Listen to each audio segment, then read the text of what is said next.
3 months had passed since the humiliating council session, and Captain Li Wu-jin was still trying to accept his species' new reality.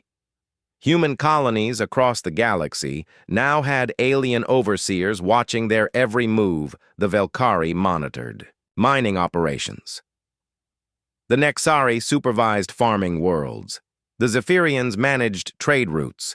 Everything humans did was double-checked and corrected by their supposedly superior alien guardians. Li Wu-jin commanded a small patrol vessel near the Tau Ceti system. His crew of 12 humans spent their days doing routine maintenance checks and filing reports to their Velkari supervisor. It was boring, meaningless work that made him feel like a child being watched by strict parents. But at least, it kept them busy and away from the worst of the alien oversight. That morning started like any other. Li Wu-jin was reviewing supply inventories when his communications officer, Ensign Han-bo Young, suddenly straightened in her chair. "Captain Shi," said her voice tight with worry, "I am picking up emergency transmissions from multiple systems. Something big is happening." The main view screen lit up with incoming signals from across the Outer Rim territories. The voices were panicked, desperate. Alien commanders screaming for help in languages that the universal translators could barely keep up with. Li Wu-jin had never heard such fear in alien voices before. Commander Park, So-min was on the agricultural world of Ross 128B when the attacks began. She was inspecting a human farming operation under the watchful eye of a Nexari overseer when the sky suddenly filled with ships that had not been there a moment before.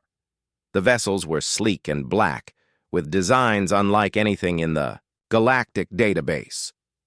The Nexari overseer, whose crystal body was normally a calm blue color, suddenly flashed bright red with alarm.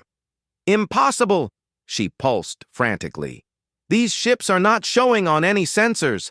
How did they appear without warning across 17 different star systems?" The same scene was playing out. Pirate fleets were materializing out of empty space using some kind of cloaking technology that made them completely invisible until they chose to attack. The Krek Syndicate had been planning this coordinated assault for years, and now they were unleashing their full fury on the Outer Rim territories. Dr. Kim Tae-ho was on Earth when the emergency broadcasts began flooding in from across the galaxy. He watched in horror as the reports painted a picture of total chaos. The pirates were not just raiding individual ships or stations. They were launching full-scale invasions of entire star systems, with the goal of capturing everything and everyone. The Velkari fleet scrambled to respond, but their massive warships were designed for traditional battles against enemies they could see and track.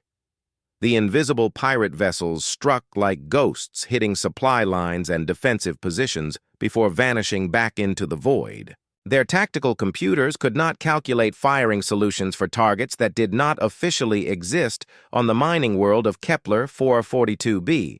Sergeant Kang Min-ho was supervising a team of human miners when the attack began. The local Velkari commander was a seasoned military officer who had fought in dozens of campaigns. But when the pirate ships appeared out of nowhere and began systematically destroying the orbital defense platforms, he completely lost his composure. "The pirates have broken. Through our perimeter," the Velkari commander screamed into his communicator. "Our ships are being destroyed faster than we can respond. We need immediate evacuation of all personnel. This position is no longer defensible." Kang Min-ho watched the alien. Commander panicked and felt something strange stirring in his chest. It was not fear exactly, though he should have been terrified. It was more like a cold, calculating feeling that seemed to come from somewhere deep inside him. The situation was hopeless, but somehow that made everything clearer, instead of more confusing. Similar scenes were playing out across all 17 attacked systems. The Nexari tried to coordinate defenses, but their methodical decision-making process was too slow for the rapidly changing battlefield. The Zephyrians attempted to organize evacuations, but their trade-focused mindset could not adapt to pure military crisis. The other alien species found themselves paralyzed by the scope and speed of the coordinated assault. The Galactic Council's best military strategists worked frantically to calculate rescue scenarios. Their computers ran thousands of simulations, and every single one came back with the same terrible conclusion: they could save maybe 30% of the civilian population if they focused all available resources on the most defensible positions. The rest would have to be abandoned to the pirates' commander Park. So Min received the evacuation orders while hiding in a supply bunker, with 50 terrified civilians, both human and alien. The Nexari overseer was flashing rapidly between different colors, unable to decide on a course of action. The official plan was to retreat to the spaceport and hope that rescue ships could break through the pirate blockade, but something about the plan felt wrong to Park. So Min, she had spent her entire career following orders and accepting that humans were not smart enough to make important tactical decisions. But as she studied the evacuation route on her tactical display, she could see flaws that the alien planners had missed. The spaceport was an obvious target. The pirates would be waiting there. She opened a secure communication channel to every human military unit scattered across the affected systems. Most of them were small teams like hers, serving under alien commanders and following alien battle plans. But Park. So Min had a different idea. "I know what the Council thinks of us," she transmitted on the encrypted human frequency. "But there are 300,000 civilians trapped across these 17 systems. Human civilians, Velkari families, Nexari children, Zephyrian trade crews. They are all going to die unless someone does something that the computers say is impossible." Li Wu-Jin received the transmission while his patrol ship dodged pirate fighters near a burning space station. His small vessel was no match for the enemy warships, but something about Park. So Min's words made him feel different, almost like he was waking up from a long dream. Dr. Kim Tae-ho was monitoring the crisis from Earth and noticed something incredible happening in the real-time biological data from human personnel across the galaxy. Human heart rates were spiking, but not in patterns. That suggested panic. Their brain activity was increasing in ways he had never seen before. Adrenaline levels were going through the roof, but instead of causing confusion, it seemed to be making them think faster and clearer. On Kepler 442b Kang Min, Ho looked at the chaotic tactical situation and suddenly saw patterns that had been invisible moments before. The pirate attack formations looked random, but they were actually following predictable routes. The enemy was overconfident, assuming that paralyzed defenders would be easy targets. For the first time in his life, Kang Min Ho ignored his alien commander's orders and started making his own plans. The hopeless situation that should have overwhelmed him instead felt like fuel, feeding a fire in his mind. He could see solutions that the Velkari computers had missed, opportunities that only existed because everything had already gone wrong across the galaxy. Other humans were experiencing the same strange awakening. The desperate circumstances that had broken alien morale were somehow making human minds work better than they ever had before. The species that everyone considered weakest was about to discover what they were really capable of when everything else failed. Captain Li Wu-Jin stood in the massive council chambers on Nexus Prime and felt smaller than an ant. The room was built for giants with ceilings that stretched up so high they disappeared into shadows. The walls were made of some kind of glowing crystal that changed colors based on the mood of the alien delegates sitting around the enormous circular table. He looked around at the other species representatives and knew exactly what they were all thinking. The same thing they had been thinking. For the past 50 years, ever since humans first stumbled out of their home solar system like lost children, humans were a mistake, a cosmic joke, a species so weak and pathetic that they barely deserved to exist in the same galaxy as the great civilizations. The Velkari ambassador was speaking now. Her name was something impossible for human tongues to pronounce, so everyone just called her Commander Blue. She had 4 arms that moved like snakes and skin the color of deep ocean water. When she talked, her voice sounded like grinding metal mixed with the screech of breaking glass. Commander Blue held up a datapad that glowed with angry red numbers. These are the latest performance reports from human colonies across the Outer Rim territories. She announced to the assembled delegates, "The numbers speak for themselves. Humans continue to perform at levels far below acceptable standards." Li Wu-jin wanted to argue, but he knew the numbers were real. Human colonies struggled with tasks that other species completed without even thinking about it. Their mining operations produced half the expected output. Their trading posts lost money on deals that should have been profitable. Their military units scored dead last in every training exercise. Dr. Kim Tae-ho shifted uncomfortably in his seat next to Li Wu-jin. He was Earth's chief scientist and had spent the last 20 years trying to figure out why humans seemed so hopeless compared to everyone else. His research filled thousands of pages, but never seemed to lead anywhere useful. The other council members treated his theories like bedtime stories told by a confused child. The Nexari Prime Minister was next to speak. The Nexari looked like living crystals that had learned to walk and talk. They communicated by flashing different colored lights through their translucent bodies, which made conversations with them look like being inside a disco ball. The translation devices turned their light patterns into words, but something always seemed lost in the process. Prime Minister Crystal spoke in flashing patterns that the translators converted to speech. Humans demonstrate fundamental inability to adapt to galactic standard procedures. Their cognitive processing speed ranks lowest among all known intelligent species. They require constant supervision for even basic operations. Commander Park. So Min clenched her fists under the table. She was Earth's military representative and had fought in more battles than anyone else in that room. But none of that mattered here, because human battles were small, pathetic affairs compared to the grand campaigns that other species waged across star systems. The aliens saw her as a child playing soldier. More delegates began sharing their reports about human failures. Each one was worse than the last. Human farmers could not match alien agricultural output. Human engineers built machines that broke down twice as fast as alien equivalents. Human diplomats made trade agreements so bad that other species felt embarrassed taking advantage of them.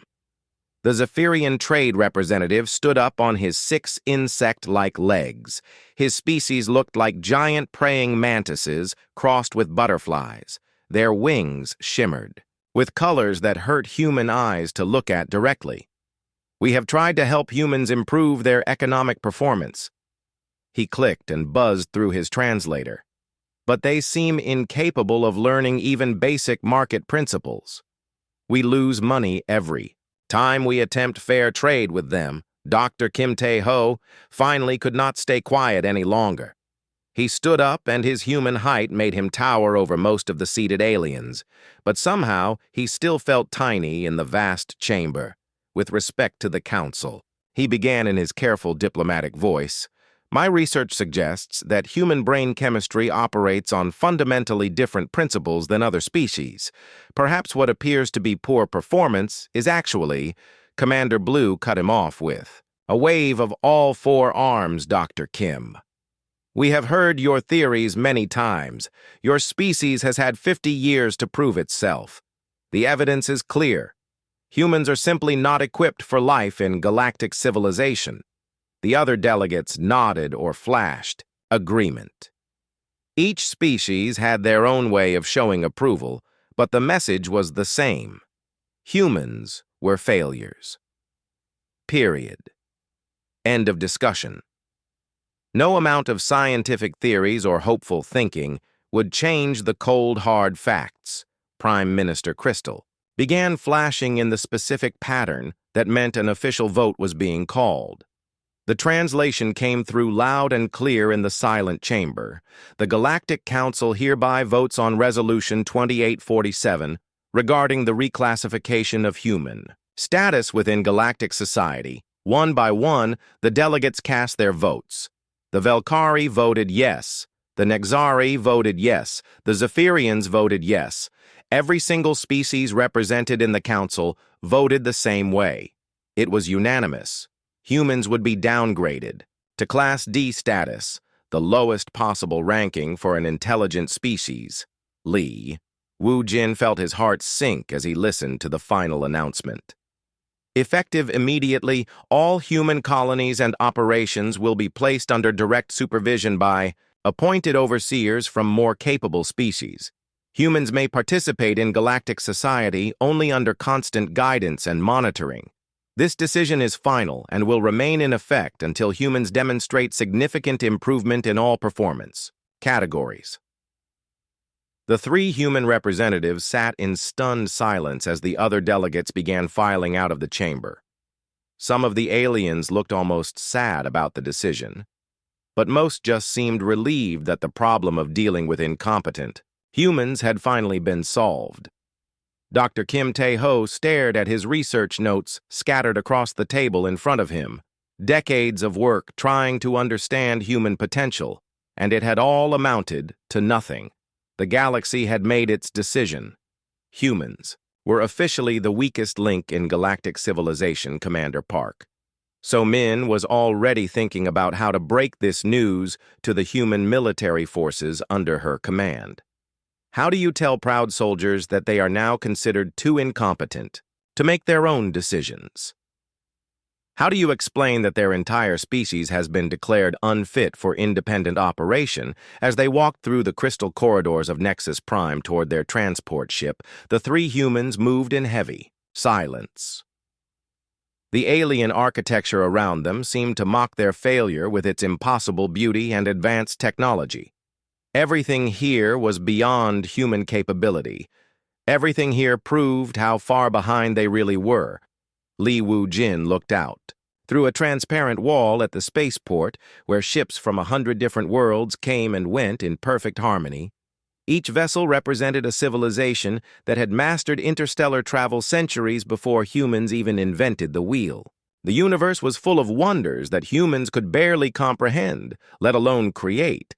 But as their small transport ship lifted off from Nexus Prime and began the long journey back to Earth, none of the three humans could have imagined what was waiting for them in the darkness between the stars. None of them knew that the galaxy's greatest crisis was already beginning to unfold in the Outer Rim territories, and none of them suspected that the species everyone considered weakest was about to become exactly what the galaxy needed most.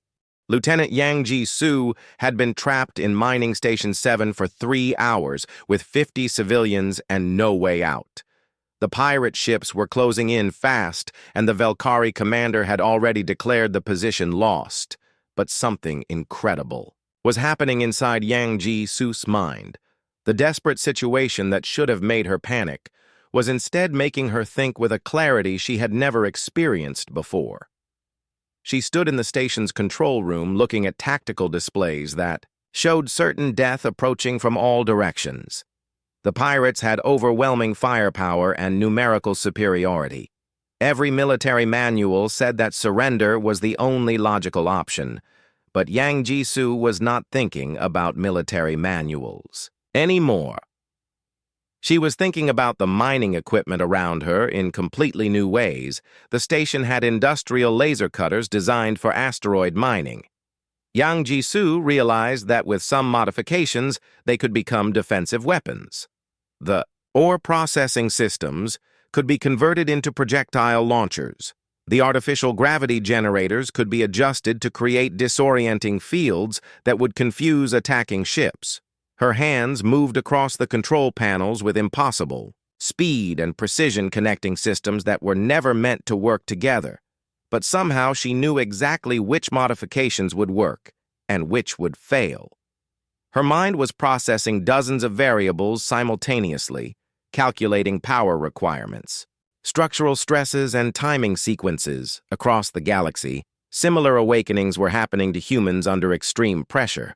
Corporal Bae Hyun-woo was defending a civilian shelter on Europa 7 with nothing but construction equipment and a handful of volunteers. The Nexari overseer had fled in the first evacuation shuttle, leaving the humans to fend for themselves. Bae Hyun-woo should have been terrified, but instead he felt more focused than ever before in his life. He could see the entire tactical situation like a three-dimensional puzzle floating in his mind. The approaching pirate ground forces were following standard assault patterns, which meant they had predictable weaknesses. He organized the civilian volunteers into teams and gave each group specific tasks that seemed impossible, but somehow made perfect sense. Mining robots became mobile weapons platforms. Construction barriers created channeled killing zones. Maintenance tunnels became hidden movement routes that let defenders appear behind enemy lines.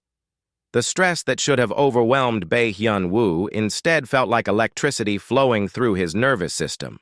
Every problem that came up was met with solutions that seemed to appear from nowhere. His mind was working faster than he thought possible, seeing connections and possibilities that had been invisible before on the agricultural world of Ross 128B.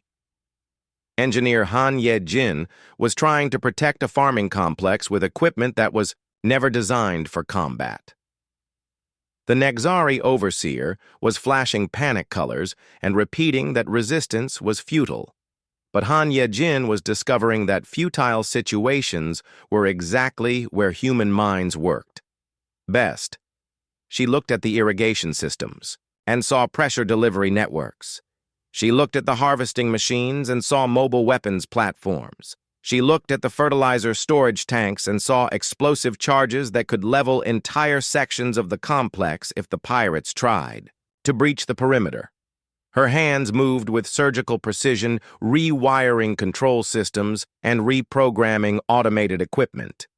The farming robots that had been picking crops an hour ago were now patrolling the perimeter with jury-rigged weapons systems. The irrigation pipes that had been watering plants were now carrying improvised explosives to strategic defensive positions. The Galactic Council was monitoring the crisis from their emergency command center on Nexus Prime. Their most advanced, tactical computers were running constant analyses of the 17 battlefronts, but every projection showed the same result.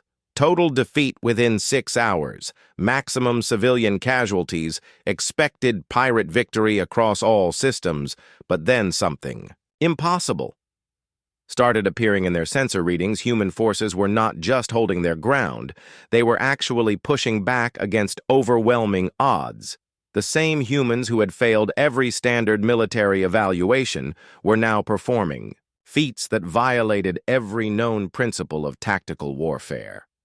Commander Blue paced frantically around the command center, her 4 arms gesturing in patterns that expressed complete confusion. "This cannot be happening," she said to the assembled council. "Members, our computers have run every possible scenario. Human forces should have been eliminated in the first hour of combat. Prime Minister Crystal was flashing rapid light patterns that the translators could barely keep up with. The biometric readings from human personnel are showing impossible values. Their neural activity has increased by 300%. Heart rates are elevated but controlled. Stress hormones are at levels that should cause complete cognitive breakdown, but instead, performance is improving." Dr. Kim Tae-ho was receiving the same biological data on Earth and working frantically to understand what was happening to his species. The readings were unlike anything in the scientific literature. Human brains under extreme stress were forming new neural pathways at unprecedented speeds. Chemical reactions that normally took hours were happening in minutes. He opened communication channels to human forces across the affected systems. What he heard was voices that sounded nothing, like the defeated people who had left the council session 3 months ago. These humans spoke with confidence and clarity that seemed impossible given their desperate circumstances. Yang Jisoo reported from Mining Station 7 that she had successfully converted the facility into a fortress using nothing but industrial equipment. Her improvised weapons were picking off pirate ships with accuracy that their own targeting computers could not match. Bae Hyun-woo transmitted from Europa 7 that his volunteer militia had not only repelled the initial ground assault, but captured enough enemy equipment to launch their own counterattack. His tactical innovations were so effective that professional military units were requesting copies of his battle plans. Han Ye-jin sent data from Ross 128B showing that her agricultural defense network had destroyed more pirate vehicles in 1 hour than the entire Valkyrie fleet had managed in 3. The farming equipment she had weaponized was proving more effective than purpose-built military hardware. The evidence was overwhelming and undeniable. Human performance was not just improving under pressure, it was reaching levels that seemed to violate the laws of biology and physics. The species that scored lowest on every aptitude test was displaying tactical genius that their most advanced computers could not even model. Captain Lee Woo-jin coordinated the defense of the Tau Ceti system from his small patrol vessel using strategies that appeared to be pure madness, but somehow worked perfectly. His tiny ship was directing the movements of an entire defensive fleet, using unconventional tactics that confused the pirates and impressed the alien commanders. Commander Park So-min was turning the retreat from Ross 128B into an organized offensive that trapped 3 pirate squadrons in a tactical situation they could not escape. Her battle plans were so creative that enemy commanders could not predict her next move because her strategies did not follow any known military doctrine. Across 17 star systems, humans were discovering abilities they never knew they possessed. When everything became hopeless, their minds unlocked potential that had been hidden during normal circumstances. The pressure that broke other species was making humans stronger, faster and smarter than anyone thought possible. The galaxy was about to learn that evolution on a death world had produced something unique, a species that only reached its full potential when survival itself was impossible. 6 months after the Krex Syndicate defeat the Galactic Council, Chambers looked exactly the same, but everything else had changed completely. Captain Lee Woo-jin stood in the same spot where he had once felt smaller than an ant, but now he represented a species that the entire galaxy viewed with something approaching reverence mixed with healthy fear. The vote was unanimous and historic resolution. 3156 officially reclassified humans from Class D to Class A, status making them the first species in galactic history to achieve such a dramatic upgrade in less than a year. But the bureaucratic change was only the beginning of transformations that would reshape civilization across hundreds of worlds. Commander Blue stood at the podium, addressing the assembled delegates with a tone that would have been impossible 6 months earlier. The Valkyrie Military Academy has requested permission to establish a joint training program with human forces.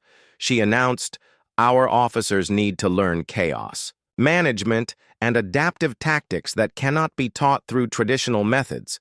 The Valkyrie, who had once dismissed human military capabilities as pathetic, were now sending their best commanders to study under Sergeant Kang Min-ho and Lieutenant Yang Ji-soo.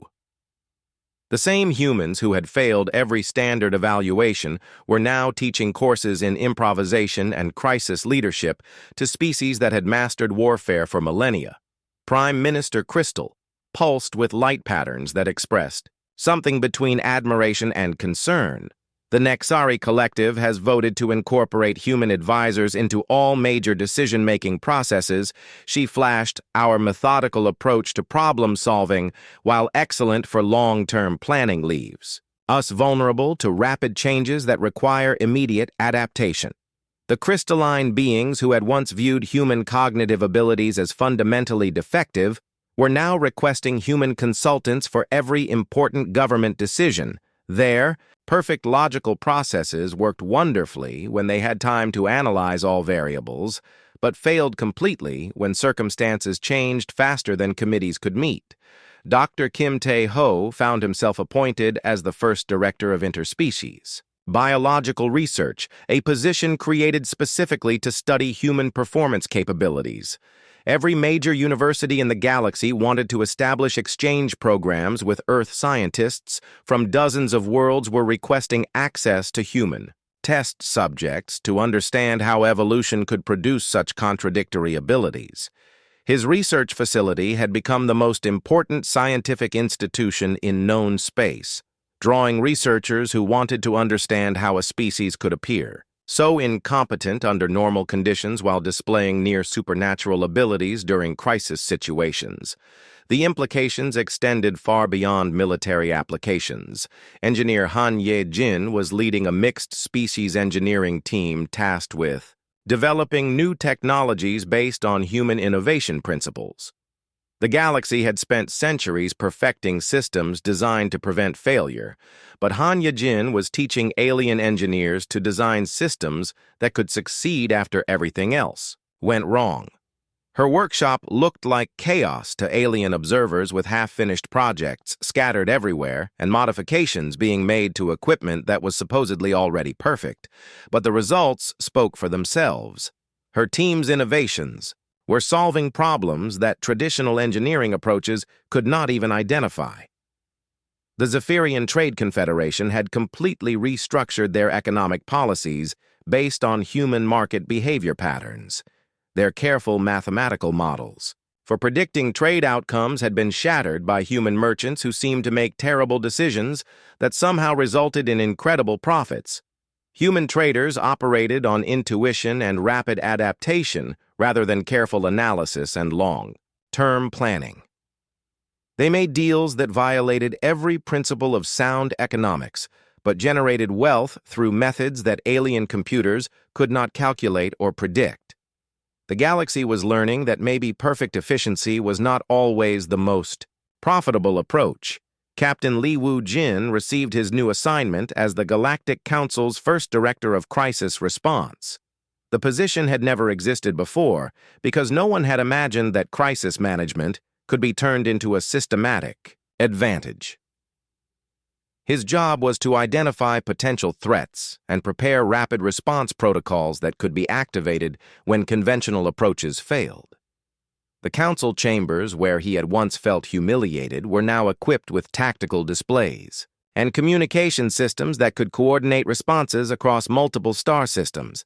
His small patrol vessel had been replaced with a command ship staffed by representatives from every major species in the Galaxy Commander Park.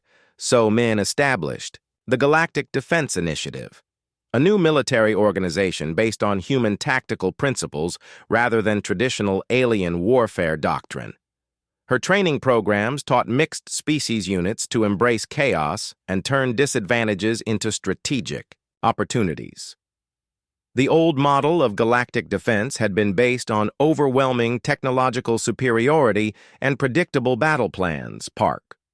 So Min's new approach emphasized adaptability, creativity, and the ability to win battles using whatever resources happened to be available. The results were revolutionary, but perhaps the most important change was philosophical. The galaxy had operated for thousands of years under the assumption that intelligence meant stability, efficiency, and predictable outcomes. The human victory over the Krek Syndicate proved that sometimes the best solution was controlled chaos, creative destruction, and impossible leaps of logic. Young aliens across hundreds of worlds began studying human history and culture, trying to understand how a species could turn repeated near-extinction events into opportunities for advancement. Human literature, art, and philosophy became popular subjects in alien universities as scholars tried to comprehend a worldview based on thriving in uncertainty. The Galactic Council established new evaluation protocols that measured performance under stress rather than just optimal conditions. Species that had seemed perfectly adapted to galactic civilization discovered that they had significant vulnerabilities when faced with unexpected challenges. The universe was more dangerous than anyone had realized. Trade routes that had been considered perfectly safe were reevaluated for potential threats. Scientific research projects began incorporating human principles of learning from failure rather than just building on success. Diplomatic protocols were modified to account for situations where traditional negotiation might not be possible. Dr. Kim Tae-ho published his definitive research on human evolutionary adaptation, and it became the most widely read scientific paper in galactic history. His work proved that Earth was not just another world, but a unique laboratory where evolution had experimented with intelligence designed for impossible situations. The implications extended beyond biology into philosophy, psychology, and social organization. If humans could excel under pressure, maybe other species had hidden capabilities that only emerged during crisis. The galaxy began, looking for ways to safely test the limits of their own potential. Engineer Han Ye-jin summed up the transformation during a presentation to the Combined Council. The galaxy spent thousands of years perfecting systems designed to prevent failure, she explained. We spent thousands of years perfecting our ability to succeed after everything else failed. Maybe civilization needs both approaches. The council chambers that had once been a place where humans felt ashamed and inadequate became a symbol of cooperation between different types of intelligence. Humans learned to appreciate the stability and wisdom that other species provided, while aliens learned that sometimes impossible was just another word for untested when the next crisis came, and everyone knew it, eventually would. The galaxy was ready. Not just with better technology or stronger fleets, but with a new understanding that strength could come from the most unexpected places. Sometimes the species that seemed weakest in normal times turned out to be exactly what everyone needed when normal times ended. The universe remained a dangerous place full of chaos and impossible challenges, but now it was populated by civilizations that understood the value of both order and controlled chaos, both careful planning and rapid adaptation, both the wisdom that came from stability and the insight that emerged from surviving the impossible. Humans had finally found their place in galactic society not as junior partners who needed constant supervision, but as specialists in the one skill that every civilization eventually needed: the ability to thrive when everything else failed. The galaxy had discovered what humans were, and the discovery changed everything. Dr. Kim Tae-ho had not slept for 3 days as he worked frantically to analyze the biological data from the impossible victory. The readings from human personnel during the crisis were unlike anything in the scientific literature. Their brains had operated at efficiency levels that should have been fatal, but instead had produced tactical genius that saved hundreds of thousands of lives. He stood in his laboratory on Earth, surrounded by holographic displays showing neural activity patterns. That seemed to violate basic principles of organic chemistry.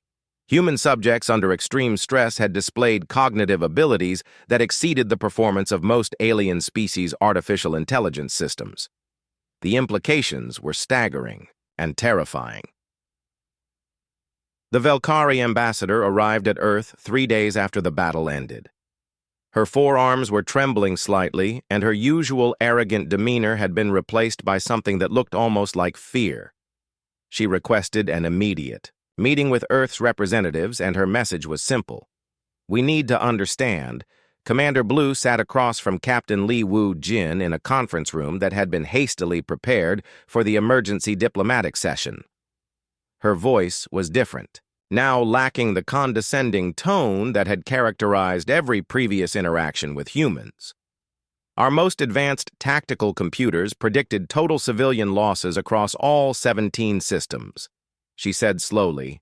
"Your species achieved 0 casualties among defended populations, while simultaneously destroying an enemy force that had terrorized the galaxy for decades. This should not be possible according to every known principle of military science." Lee Woo-jin tried to explain what had happened, but found it difficult to put into words. "We did not plan any of this," he said, honestly. "When the situation became hopeless, something just activated in our minds. It was like we could suddenly see solutions that had been invisible before every human. In the combat zones reported the same experience, Commander Park. So Min nodded in agreement. I have commanded military operations for 20 years, but I have never felt anything like what happened during the crisis. It was as if my brain was working on a completely different level, processing information faster than should be possible, and seeing tactical opportunities that our computers had missed. Dr. Kim Tae-ho activated a holographic display that showed biological readings from human personnel. During the battle, the data was overwhelming and undeniable. Human neural efficiency had increased by factors that seemed impossible. Chemical processes that normally required hours had accelerated to occur within minutes. The Nexari Prime Minister arrived the next day, flashing light patterns that expressed complete confusion. Her crystalline form pulsed with colors that the translation systems had never encountered before, indicating emotional states that did not exist in Nexari psychology. We have analyzed your tactical innovations. She pulsed rapidly. Your species displayed decision-making capabilities that exceeded our most sophisticated artificial intelligence networks. Pattern recognition reached levels that appear to violate organic limitations. Creative problem-solving achieved results that our computers cannot even model, Dr. Kim Tae-ho presented his preliminary findings to the assembled alien representatives. The data painted a picture of human evolution that no one had suspected. Human brains possessed dormant capabilities that only activated under conditions of extreme stress. When faced with impossible situations, the human nervous system underwent transformations that unlocked hidden potential. But the most shocking revelation was still to come. Dr. Kim had discovered that human performance under pressure was not random or accidental. It was the result of millions of years of evolution on a planet where survival required constant adaptation to catastrophic change. Earth was what galactic scientists classified as a death world, a planet so hostile to life that most species would have gone extinct within a few generations. But humans had not just survived, they had thrived by developing biological systems that turned crisis into opportunity. Every few thousand years, Earth experienced mass extinction events that wiped out most living species, asteroid impacts, volcanic eruptions, climate changes that happened faster than evolution could normally adapt. Humans survived these repeated apocalypses by developing brains that performed best when everything else was failing. The Zephyrian trade representative clicked and buzzed nervously as he processed this information. Your species evolved intelligence not for maintaining stability, but for surviving constant chaos. This explains why you perform poorly under normal conditions, but excel when faced with impossible odds. Commander Blue was studying tactical recordings of human operations during the battle and finding innovations that challenged fundamental assumptions about warfare. Human forces had used strategies that violated established military doctrine, but achieved results that professional armies could not match. Your miners captured our most advanced warships using industrial tools, she said with something approaching awe. Your farmers destroyed armored assault vehicles using agricultural equipment. Your civilian volunteers outperformed trained military specialists. The conventional rules of combat simply do not apply to your species. Prime Minister Crystal was flashing patterns that indicated deep philosophical contemplation. Every other species in the galaxy evolved on worlds that rewarded predictable behavior and efficient resource management. You evolved on a world that rewarded creative destruction and impossible adaptation. Dr. Kim Tae-ho nodded as he explained the biological mechanisms behind human crisis performance. Under extreme stress, human brains released chemical combinations that other species could not produce. Neural pathways formed new connections at unprecedented speeds. Reaction times accelerated while maintaining perfect precision.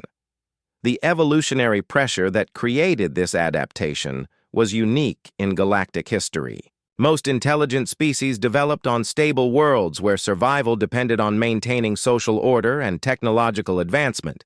Humans developed on an unstable world where survival depended on individual adaptability and creative problem-solving. Commander Park. So Min added the final piece of the puzzle that explained everything. Every major advancement in human history occurred during times of crisis: war, famine, natural disasters, economic collapse. These events that should have destroyed our civilization instead drove us to develop new technologies and social systems. The assembled alien representatives sat in stunned silence as they processed the implications. The galaxy had spent 50 years trying to measure human intelligence, using tests designed for species that valued stability and predictability. But humans were not designed for stable conditions. They were designed for chaos. The Velkari military protocols that had dominated galactic warfare for centuries were based on the assumption that battles could be planned and controlled through superior technology and tactical analysis. Human forces had proven that sometimes the best strategy was controlled chaos and impossible improvisation. The Nexari decision-making. Processes that had guided galactic politics for millennia assumed that complex problems required methodical analysis and careful deliberation. Human success had demonstrated that sometimes the best solutions came from intuitive leaps and rapid adaptation. As the emergency council session continued, alien representatives began to understand that they had fundamentally misunderstood what intelligence meant. The galaxy had operated under the assumption that cognitive ability was measured by performance under optimal conditions. But humans proved that true intelligence might be measured by performance when optimal conditions no longer existed. The universe was a dangerous place full of unexpected threats and impossible challenges. The galactic community had spent thousands of years trying to create stability and predictability. But maybe what they really needed was a species that specialized in turning chaos into opportunity. The humans they had dismissed as failures were actually evolution's answer to a question that other species had never learned to ask. What kind of intelligence do you need when everything you planned for goes wrong? Captain Li Wu-jin made a decision that every military textbook said would result in total disaster.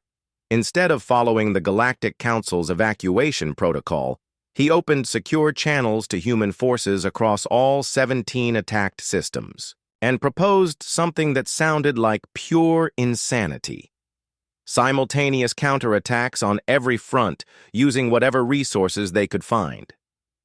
The alien commanders monitoring the communications were horrified.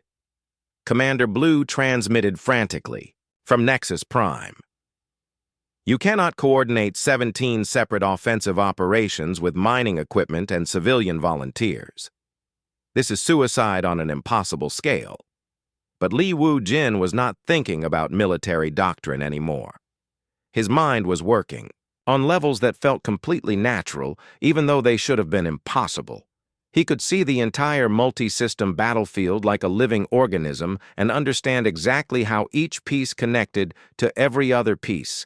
On Kepler 442b Sergeant, Kang Min-ho received Li Wu-jin's transmission and immediately understood the plan.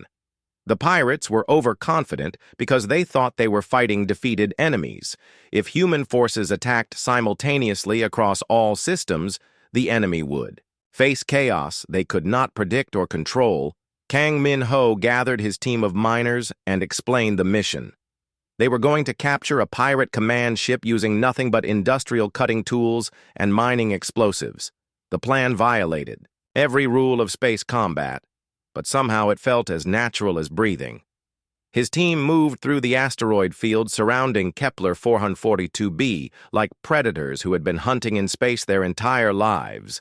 The mining suits that had been clumsy and awkward during routine operations now felt like extensions of their bodies. The industrial tools that had been difficult to control were now precision instruments. They approached the massive pirate vessel from 17 different angles simultaneously. The enemy sensors were designed to detect military ships, not individual humans in mining gear. The pirates never saw them coming until industrial laser cutters began burning through their hull in coordinated patterns inside the command ship Chaos. erupted as human miners appeared in corridors and compartments where they should not have been able to survive. The pirates were trained to fight conventional boarding parties, not improvised assault teams that moved like they had been born in zero gravity. Within 2 hours, Kang Min-ho was sitting in the captured command vessel's bridge, reading pirate communications and tactical data.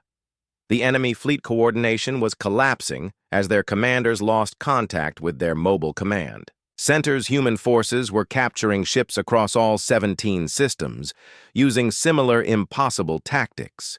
Engineer Han Ye-jin made the breakthrough that changed everything. While alien scientists spent years trying to understand pirate cloaking technology, through complex theoretical analysis, she approached it like a broken piece of farm equipment that needed fixing. Under extreme pressure, her mind saw patterns that others missed. The cloaking devices worked by bending electromagnetic radiation around the ship's hulls. But Han Ye-jin realized that the process created tiny distortions in local gravitational fields that could be detected using modified mining scanners. The same equipment used to find asteroid deposits could reveal invisible pirate vessels. She transmitted her discovery to human forces across the galaxy, and within hours, every human settlement had improvised cloaking detection systems. The pirates' greatest advantage vanished as human defenders began targeting supposedly invisible ships with deadly accuracy. Lieutenant Yang Ji-soo coordinated the final assault on the main pirate fleet from her converted mining station. Her facility had become the command center for a resistance network spanning multiple star systems. She was simultaneously managing supply lines, directing tactical strikes, and organizing civilian evacuations. The mining station that should have been captured in the first hour of attack was now the nerve center of the most effective military campaign. In recent galactic history, Yang Ji-soo was processing information from hundreds of sources and making strategic decisions faster than military computers could calculate alternatives. The Krex Syndicate found themselves facing an enemy that fought. Like no other species in the galaxy, human tactics made no sense according to established military theory, but they worked with terrifying effectiveness. Pirate commanders who had terrorized the Outer Rim for decades were being outmaneuvered by forces they had expected to massacre without resistance. Commander Park. So Min led the pursuit of fleeing pirate squadrons using strategies that appeared to be complete madness. Her forces were supposed to be evacuating, but instead they were hunting enemy ships through asteroid fields and nebula clouds, using improvised weapons and civilian spacecraft. The pirates tried to retreat to their hidden bases, but discovered that humans had somehow predicted their escape routes. Park So-min's tactical analysis was so accurate that she was waiting for enemy fleets at locations they had never revealed to anyone.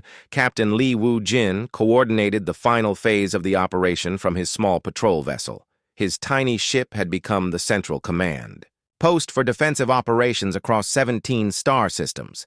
He was directing fleet movements and strategic decisions that should have required an entire military headquarters staff. The battle that the Galactic Council's computers predicted would last week's and result in massive civilian casualties was over in less than 72 hours. The Krex Syndicate, which had terrorized the Outer Rim territories for decades, was completely destroyed. Their surviving ships surrendered to human forces, begging for mercy from the species they had expected to annihilate. When the fighting ended, the galaxy was silent, except for the sound of emergency communications trying to understand what had just happened. The humans, who had been dismissed as the weakest species, had accomplished what the combined military might of the Galactic Council could not. Dr. Kim Tae-ho was analyzing the biological data from the battle and discovering things that challenged everything science thought it knew about. Organic intelligence. Human neural activity during the crisis had reached levels that should have caused permanent brain damage, but instead had produced unprecedented cognitive performance. The Valkyrie Military Command was studying tactical recordings of human operations and finding strategies that their computers could not even categorize. The same species that had failed every standard military evaluation had just demonstrated tactical innovations that would revolutionize warfare across the galaxy. Prime Minister Crystal was flashing confused light patterns as she tried to process reports from the battlefield. Human forces had achieved 0 casualties among defended civilian populations while simultaneously destroying an enemy fleet. That had seemed unstoppable. The mathematics of the victory made no sense according to any known military principles. Commander Blue stood in the emergency command center surrounded by data displays showing impossible results. The humans they had, relegated to supervised status, had just saved the entire Outer Rim territories using nothing but improvised weapons determination and tactical creativity that defied logical analysis. The evidence was undeniable and overwhelming. The galaxy had been wrong about humans in ways that would require completely rethinking their understanding of intelligence, warfare, and evolution. The species that seemed weakest in normal times had proven to be exactly what everyone needed when normal times ended. But the real shock was still to come because the victory over the Krek Syndicate was just the beginning of discoveries that would change how every species in the galaxy understood the relationship between pressure performance and survival.